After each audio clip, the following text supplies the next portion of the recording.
So the first hot take that Dara has is UGC is not the only strategy. And you know what? 100% totally agree with her. The honest truth is UGC and influencer content and celebrity testimonials has been around for literally decades. But by no means has it ever been the only or best way to ever sell anything. The honest truth is, while a lot of advertisers will say, do what the account likes, what they really should be saying is, do what makes your brand have a compelling connection with your customers. And that might look like using a lot of different types of creative. The only truth in creative is that there is absolutely no best thing to do. Take that to the bank. The second thing that Dara says is dropshipping is dead. Or at least in the way that it was taught. And the honest truth is, she's 100% right. The idea of taking a baseball bat to an ATM machine by just finding something underpriced on AliExpress and sending it to anybody in the world is absolutely not really an effective business model anymore. And the honest truth is, anybody in that business should have been building a brand for years already. But there are a lot of reasons why it doesn't work anymore. But it comes down to three really big ones. Number one, the economy is just very different than it was 5 years ago. Number two, Facebook is way more populated with a higher cost of inventory. And number three, and most importantly, Facebook as an advertising platform actually cares way more about the end user experience than about you trying to rip them off. So if you don't give a damn about the customer, Facebook won't let you play. And that's a big truth too many people don't know. The third thing Dara talks on, I 100% agree with that I've been saying for years. Media buying, as we know it, is dead. The honest truth is, if you legitimately spend more than a couple of hours a week on your Facebook ad account, it means that you're doing things wrong. Bruce Lee said that, the art of fighting without fighting. If you don't have a system and process set up using the tools that Facebook has provided, which haven't changed for years, then you're taking the wrong approach. You're probably working way harder than you should, and you probably think that hard work is a good thing. The bottom line is the world's best marketers rarely ever touch their Facebook ad account because they're using broad audiences, dynamic ads, and CBO to win. And if that's not you, you got some room to grow, and that's the honest truth, or you'll be out of a job. Hot take number 4, most brands will fail on TikTok. And you know what? She's right.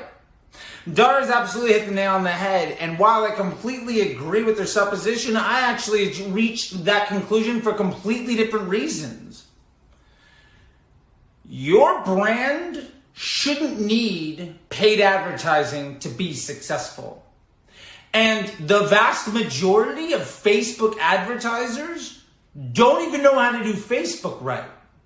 So a system that is inherently dumber, that is more difficult, and that ultimately has way less machine learning data behind it shouldn't be something that they can't even do the basics right. It shouldn't be what they rely on. And the honest truth is, if you need marketing for your business to succeed, when your business fails, it won't be the marketer's fault. Hot take numero 5 from Dara Denney here was the engaged shoppers audience is BS. And I'll have to admit, as recently as 2018, I was giving regular classes in my Facebook group that I built specifically on how to scale your account using the engaged shoppers audience because there was a period of time where it was absolutely a good idea. However, we also know an objective truth inside of Facebook is that the ads do the targeting, and nearly every targeting audience that you're using is a liability to your success. If you're not using broad, you're setting yourself up to inhibit success, scalability, stability, and ultimately what your future could look like.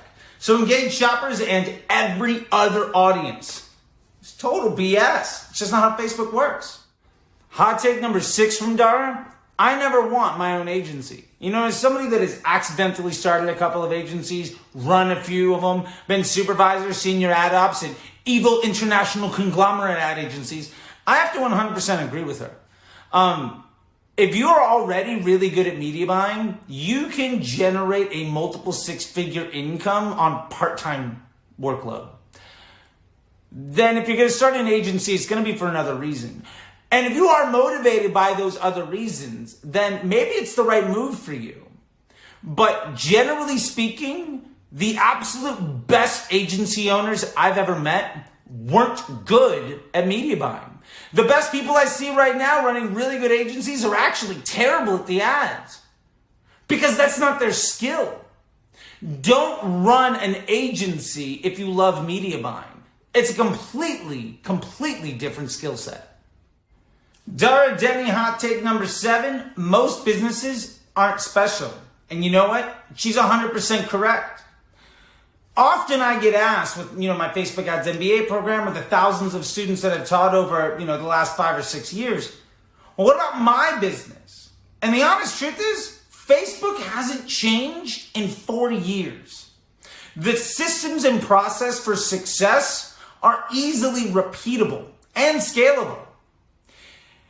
If the factory works, it doesn't really matter if you're making a minivan or a sports car or a sedan. The robots still do the job.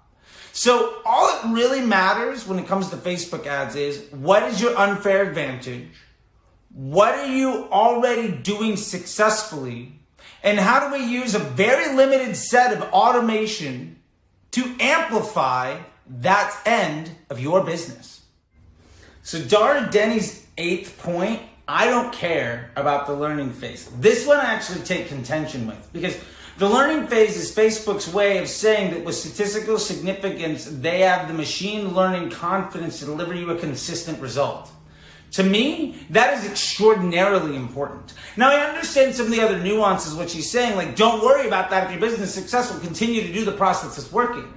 So I'm going to rephrase this and say, instead of I don't care about the learning phase, I want to say, I want to structure my account so that I never have to worry about the learning phase because nothing in my process will ever risk putting my success and stability and the scale of my future efforts into jeopardy. And the honest truth is, that's actually really easy to do. So if you're worried about the learning phase, it probably means your account isn't set up right. That's what I would consider. Hot take number 9 from Dara. There are no hacks. You just have to be good. Now, if you've seen me say anything loudly and proudly for years, it is exactly this. There are no hacks. When people try to talk to you about the right audience or bidding model or creative type or any of this other nuanced nonsense, it means that they're not actually aware of how Facebook works. The honest truth is, yeah, you have to be good. And how do you really succeed? You make the machine not need you. You work with broad audiences and lowest cost. You work with dynamic ads as much as possible. And you figure out a way that all you need to do is be a project manager a couple of hours a week. That is how you're ultimately successful. If somebody's offering you a hack, what it means is they don't know how to actually be good at Facebook. The last point Dara makes here is there are no absolutes. And I initially wanted to take contention with it, but ultimately I have to agree. If we're willing to accept, there are some objective truths.